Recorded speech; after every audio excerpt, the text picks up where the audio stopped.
The Foxhole Court, Chapter 1. Neil Jostin let his cigarette burn to the filter without taking a drag. He didn't want the nicotine. He wanted the acrid smoke that reminded him of his mother. If he inhaled slowly enough, he could almost taste the ghost of gasoline and fire. It was as once revolting and comforting, and it sent a sick shudder down his spine. The jolt went all the way to his fingertips, dislodging a clump of ash. It fell to the bleachers between his shoes and was whisked away by the wind. He glanced up at the sky, but the stars were washed out behind the glare of stadium lights. He wondered, not for the first time, if his mother was looking down at him. He hoped not. She'd beat him to hell and back if she saw him sitting around moping like this. A door schooled open behind him, startling him from his thoughts. Neil pulled his duffel closer to his side and looked back. Coach Hernandez propped the locker room door open and sat beside Neil. "I didn't see your parents at the game," Hernandez said. "They're out of town," Neil said. "Still, or again?" Neither, but Neil wouldn't say that. He knew his teachers and coach were tired of hearing the same excuse any time they asked after his parents, but it was an easy lie as it was overused. It explained why no one wouldn't see the Jostins around town and why Neil had a predilection for sleeping on school grounds. It wasn't that he didn't have a place to live. It was more that his living situation wasn't legal. Millport was a dying town, which meant there were dozens of houses on the market that would never sell. He'd appropriated one last summer in a quiet neighborhood populated mostly by senior citizens. His neighbors rarely left the comfort of their couches and daily soaps, but every time he came and went, he risked getting spotted. If people realized he was squatting, they'd start asking difficult questions. It was usually easier to break into the locker room and sleep there. Why Hernandez let him get away with it and didn't notify authorities, Neil didn't know. He thought it best not to ask. Hernandez held out his hand. Neil passed the cigarette and watched as Hernandez grounded into the concrete steps. The coach flicked the crumpled butt aside and turned to face Neil. "I thought they'd make an exception tonight," he said. "No one knew it'd be the last game," Neil said, looking back at the court. Millport's loss tonight booted them from state championship 2 games from finals. So close, too far. The season was over just like that. A crew was already dismantling the court, unhinging the plexiglass walls, and rolling the astroturf over the hard floor. When they were done, it'd be a soccer field again. There'd be nothing left of Exie until fall. He felt sick watching it happen, but he couldn't look away. Exie was a bastard sport, an evolved sort of lacrosse on a soccer-sized court with the violence of ice hockey. Neil loved every part of it, from its speed to its aggression. It was a one piece of his childhood he'd never been able to give up. "I'll call them later with the score," he said, because Hernandez was still watching him. "They didn't miss much." "Not yet, maybe," Hernandez said. "There's someone here to see you." To someone who'd spent half his life outrunning his past, they were words from a nightmare. Neil leapt to his feet and slung his bag over his shoulder, but the scuff of a shoe behind him warned him it was too late to escape. Neil twisted to see a large stranger standing at the locker room doorway. The wife beater the man wore showed off sleeves of tribal flame tattoos. One hand was stuffed into his jean pockets. The other held a thick file. His stance was casual, but the look in his brown eyes was intent. Neil didn't recognize him, which meant he wasn't local. Millport boasted fewer than 900 residents. This was a place where everyone knew everyone's business. That ingrained nosiness made things uncomfortable for Neil and all his secrets, but he'd hoped to use that small-town mentality as a shield. Gossip about an outsider should have been reached him before this stranger did. Millport had failed him. "I don't know you," Neil said. "He's from a university," Hernandez said. "He came to see you play tonight." "Bullshit," Neil said. "No one recruits from Millport. No one knows where it is." "There's this thing called a map," the stranger said. "You might have heard of it." Hernandez sent Neil a warning look and got to his feet. "He's here because I sent him your file." He put it out saying he was short on his striker line, and I figured it was worth a shot. "I didn't tell you because I didn't know if anything would come of it, and I didn't want to get your hopes up." Neil stared. "You did a what?" "I tried contacting your parents when he asked for face-to-face tonight, but they haven't returned any messages." "You said they'd try to make it." "They did," Neil said. "They couldn't." "I can't wait for them," the stranger said, coming down to stand beside Hernandez. "It's stupid late in the season for me to be here, I know, but I had some technical difficulties with my last recruit. Coach Hernandez said you still haven't chosen a school for fall. Works out perfectly, doesn't it? I need a striker sub, and you need a team. All you have to do is sign the dotted line in your mind for 5 years. It took Neil 2 tries to find his voice. "You can't be serious." Very serious and very out of time, the man said. He tossed his file onto the bleacher where Neil had been sitting. Neil's name was scrawled across the front in black marker. Neil thought about flipping the folder open, but what was the point? The man this coach had researched so carefully wasn't real and wouldn't exist for much longer. In 5 weeks, Neil would graduate, and in 6 he'd be someone else very, very far away from here. It didn't matter how much he liked being Neil Jostin. He'd stayed here too long as it was. Neil should be used to this by now. He spent the last 8 years on the run, spinning lie after lie to leave a twisted trail behind him. 22 names stood between him and the truth, and he knew what would happen if anyone finally connected the dots. Signing with a college team meant more than standing still. It meant he'd be stepping into a spotlight. Prison couldn't stop his father for long, and Neil wouldn't survive a rematch with him. The math was simple, but that didn't make this any easier. The contract was a one-way ticket to a future, something Neil could never have, and he wanted it so badly he ached. For a blinding moment, he hated himself for even trying out for Millport's team. He'd known better than to step on a court. His mother told him he'd never play again. She'd warned him to obsess from a distance, and he disobeyed her. What else was he supposed to do? He'd run around in Millport after her death because he didn't know how long he'd go on without her. This was the only thing he had left that was real. Now he had a taste of it again. He didn't know how to walk away from it. Please go away, he said. It's a bit sudden, but I really do need an answer tonight. The committee's been hounding me since Janie got locked up. Neil's stomach hit his shoes at that name. He snapped his gaze from the folder of the coach's face. Foxes, he said. Palmetto State University. The man, who now he knew had to be Coach David Wymack, looked surprised at how quickly he put it together.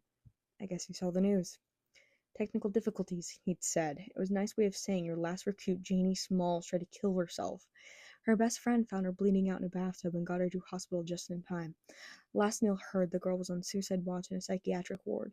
Typical of a Fox, the Anchorman had said in a crass aside, and he wasn't exaggerating. Palmetto State University Foxes were a team of talented rejects and junkies because Wymax only recruited athletes from broken homes. His decision to turn the Foxhole court into a halfway house of sorts was nice in theory, but it meant his players were fractured isolationists who couldn't get along long enough to get through a game. They were notorious in NCAA, both for their tiny size, for getting ranked dead last 3 years running. They did significantly better this past year thanks to the perseverance of their captain and the strength of their new defense line, but they were still considered a joke by critics. Even the ERC, the XC Rules and Regulations Committee, was losing patience with their poor results. The then former national champion Kevin Day joined the line. It was the greatest thing that could happen to the Foxes, and it meant Neil could never accept Wymack's offer. Neil hadn't seen Kevin in almost 8 years, and he'd never be ready to see him again. Some doors had to stay closed. Neil's life depended on it. You can't be here, Neil said. Yet here I stand, Wymack said. Need a pen? No. Neil said, no, I'm not playing for you. I misheard you. You signed Kevin, and Kevin's signing you, so... Neil didn't stick around for the rest. He bolted up the bleachers for the locker room. Metal clanged beneath his shoes, not quite loud enough to drown out Hernando's startled quarry.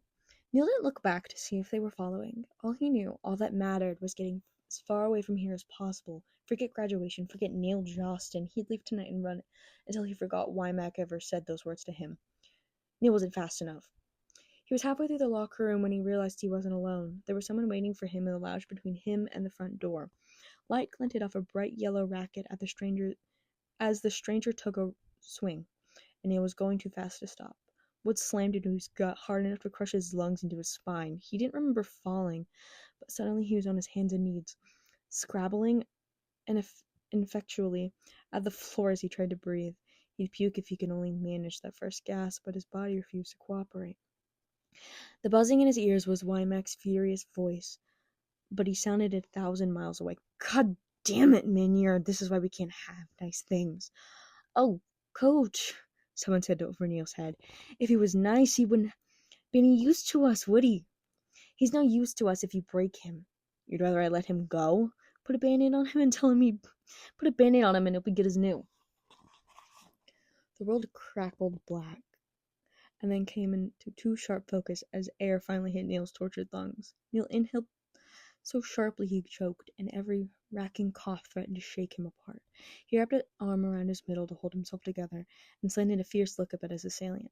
Womack had already said the man's name, but Neil didn't need it. He'd seen his face too many newspaper clippings to not know him on sight. Andrew Minier didn't look like much in person. Blonde and 5 feet even, but Neil knew better.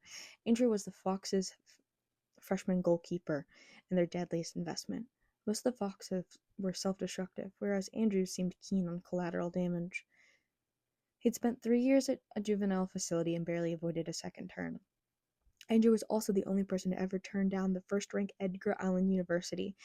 Kevin and Rico themselves set up a meet and greet to welcome him to the line, but Andrew refused and joined the dead last Foxes instead. He never explained that choice, but everyone assumed it was because Wymack was willing to sign his family as well. Andrew's twin Aaron and their cousin Nicholas Hemmick joined the line the same year. Whatever the reason, Andrew was blamed for Kevin's recent transfer. Kevin played for Edgar Allan's Ravens until he broke his dominant hand in a skiing accident this past December. An injury like that cost him his college contract, and he should have recuperated where he'd have his former team support. Instead, he moved to Palmetto to be Wymack's informal assistant coach. 3 weeks ago, he was officially signed to next year's starting lineup. The only thing a dismissal team like the Foxes could offer Kevin was a goalkeeper who'd once spurned him. Neil spent this spring digging up everything he could find on Andrew, wanting to understand the man who'd caught Kevin's eye. Meeting Andrew face to face was as disorienting as it was painful. Andrew smiled down at Neil and tapped 2 fingers to his temple in a salute. Better luck next time. Fuck you, Neil said. Whose racket did you steal? Borrow. Andrew tossed it at Neil. Here you go. Neil, Hernandez said, catching Neil by his arm to help him up. Jesus, are you all right? Andrew's a bit raw on manners, Wymack said, coming around to stand between Neil and Andrew. Andrew had no problem reading that silent warning. He threw his hands up in an exaggerated shrug and retreated to give Neil more room. Wymack watched him go before looking Neil over. You break anything? Neil pressed careful hands to his ribs and breathed, feeling the way his muscles screamed in protest. He'd fractured bones enough in the past to know he'd gone lucky this time. I'm fine, Coach. I'm leaving. Let me go. We're not done, Wymack said. Coach Wymack? Hernandez started. Wymack didn't let him finish. Give us a second? Hernandez looked from Wymack to Neil, then let go. I'll be right out back. Neil listened to his footsteps as he left. There was a rattle as he kicked the door prop out of its spot, and the back door swung closed with an agonizing creak. Neil waited for it to click before speaking again. I already gave you my answer. I won't sign with you. You didn't listen to my whole offer, Wymack said. If I paid to fly 3 people out here to see you, the least you could do is give me 5 minutes, don't you think? The blood left Neil's face so fast the world tilted. He took a stumbling step back from Wymack, a desperate search for both balance and room to breathe. His duffel bag banged into his hip, and he knotted a hand around his strap, needing something to hold on to. You didn't bring him here. Wymack stared hard at him. Is that a problem? Neil couldn't tell him the truth. So he said, I'm not good enough to play on the same court as a champion. True, but irrelevant. A new voice said, and Neil stopped breathing. He knew better than to turn around, but he was already moving. He should have guessed when he saw Andrew here, but he hadn't wanted to think. There was no reason for a goalkeeper to meet a potential striker. Andrew was only here because Kevin Day never went anywhere alone. Kevin was sitting on top of the entertainment center along in the back. He'd pushed the TV off to one side to give himself more room and cover the space around him with papers. He'd watched this entire spectacle, and judging by the cool look on his face, was unimpressed by Neil's reaction. It'd been years since Neil stood in the same room as Kevin, years since they'd watched Neil's father cut a screaming man into 100 bloody pieces. Neil knew Kevin's face as well as he knew his own, the consequence of watching Kevin grow up in the public eye from 1,000 or more miles away. Everything about him was different. Everything was the same, from his dark hair and green eyes to the black number 2 tattooed on his left cheekbone. Neil saw that number and wanted to retch. Kevin had that number back then too, but he'd been too young to have it done permanently. Instead, he and his adoptive brother, Rico Moriyama, wrote the numbers 1 and 2 on their faces with markers, tracing them over and over any time they started to fade. Neil didn't understand it then, but Kevin and Rico were aiming for the stars. They were going to be famous. They'd promised him. They were right. They had professional teams and played for the Ravens. Last year, they were inducted into the national team, the U.S. Corps. They were champions, and Neil was a jumble of lies and dead ends. Neil knew Kevin couldn't recognize him. It'd been too long. They'd both grown up, a world apart. Neil had further disguised his looks with dark hair dye and brown contacts. But why else would Kevin Day be looking for him? No Class 1 school was stooped so low, not even the Foxes.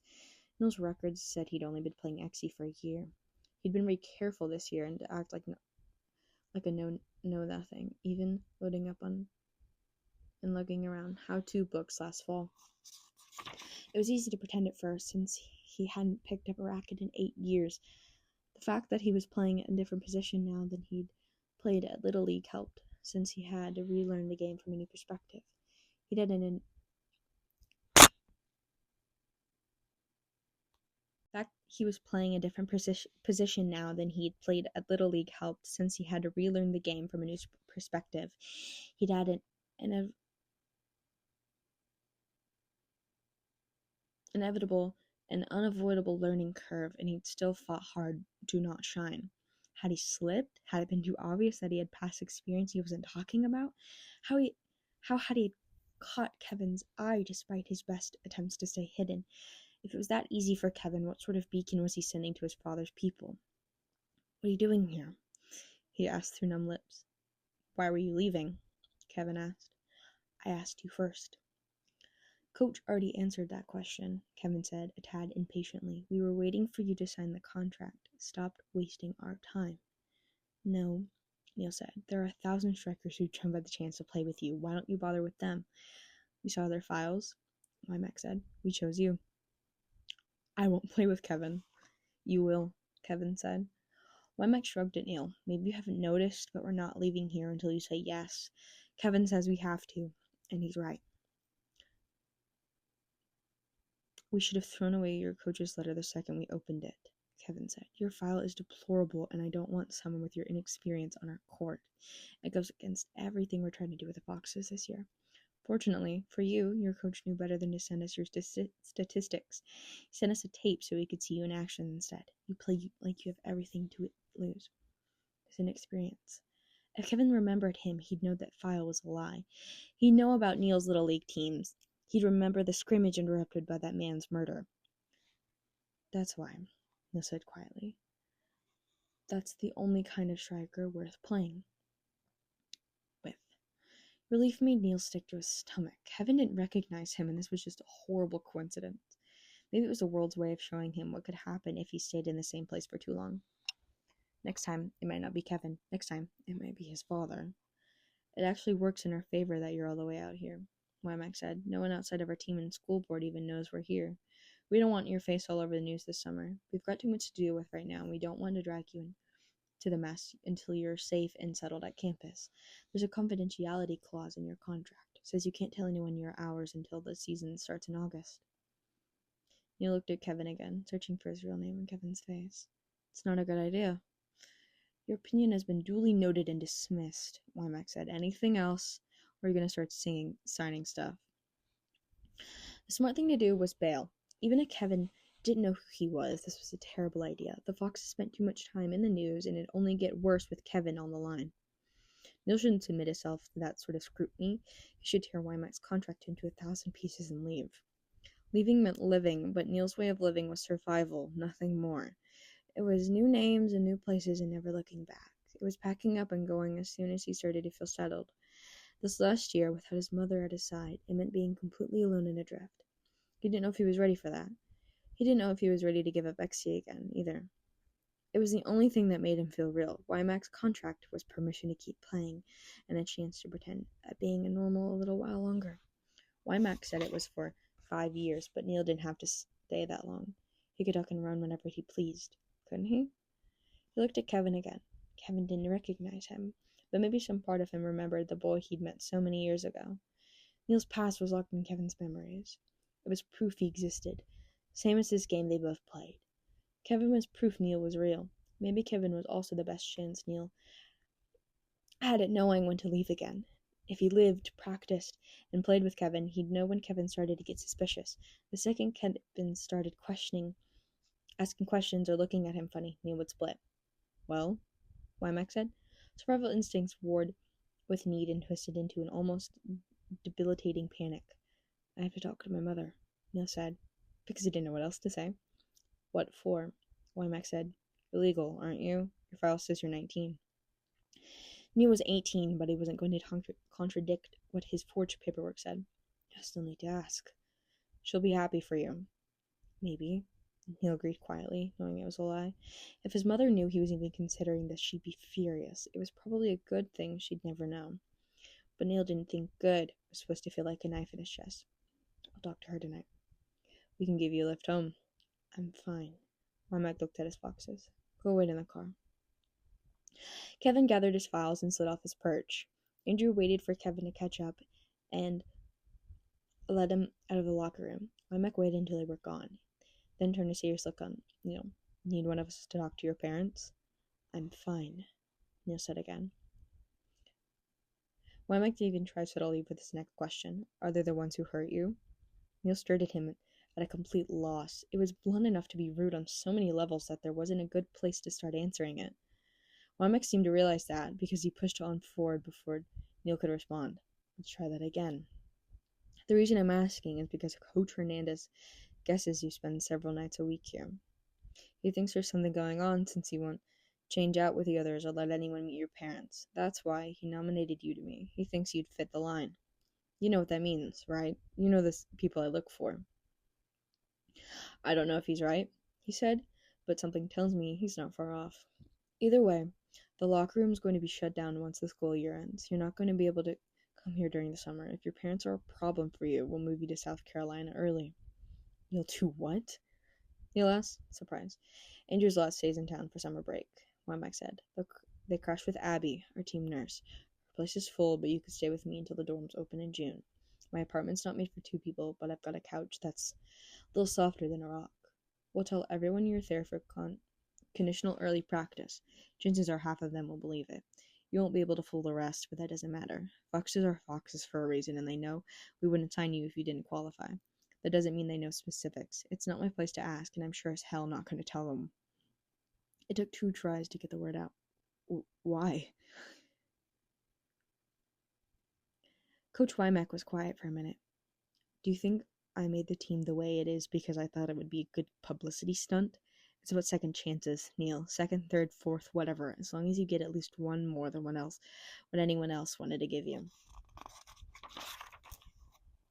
Neil had heard Wymack referred to as an idealistic idiot by more than one person, but it was hard to listen to him and not believe that he was sincere. Neil was torn between incredulity and disdain. Why Wymack had set himself for disappointment time and time again, Neil didn't know. Neil wouldn't have given up on the Foxes years ago. Wymack gave him a second to think before asking again, are your parents going to be a problem? It was too much to take a chance on, but too much to walk away from. It hurt when he nodded, and hurt more to see that tired look settle on Wymack's eyes. It wasn't the pity he thought he could see in Hernandez's from time to time, but something familiar that said Wymack understood what it cost to be Neil.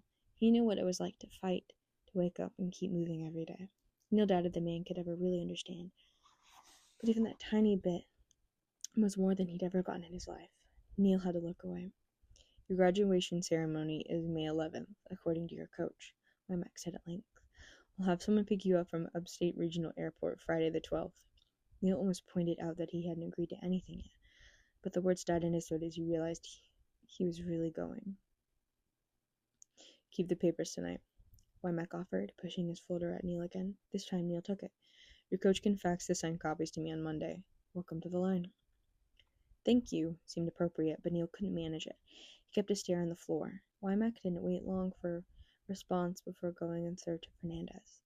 The back door banged shut behind him, and Neil's nerves broke. He ran for the bathroom, made it stall just in time to dry heave into a toilet. He could imagine his mother's rage if she knew what he was doing. He remembered too well the savage yank of her hands in his hair. All these years spent trying to keep moving and hidden, and now he was going to destroy their hard work. She would never forgive him for this, and he knew it. That did nothing at all to help the clenching feeling in his gut. I'm sorry, he gasped out between wet coughs. I'm sorry. He stumbled over to the sink to rinse his mouth out and stared himself down in the mirrors that hung above them. With black hair and brown eyes, he looked plain and average. No one to notice in a crowd, no one to stick out in one's memory.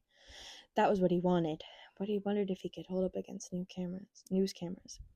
He grimaced a little as the reflection and leaned close to the mirror, tugging hard at chunks of his hair to check his roots. They were dark enough that he relaxed and leaned back a bit. University, he said quietly. It sounded like a dream. It tasted like damnation. He unzipped his duffel bag enough to put Wymack's paperwork away. When he returned to the main room, the two coaches were waiting on him. Neil said nothing to them, but went past them to the door. Andrew opened the back door to Hernandez's SUV when Neil passed and gave Neil a knowing, taunting smile. Too good to play with us? Too good to ride with us? Neil flicked him a cool look and sped up to a jog. By the time he reached the far edge of the parking lot, he was running. He left the stadium and the Foxes and their 2 good promises behind, and the unsigned contract in his bag felt like an anchor around his neck.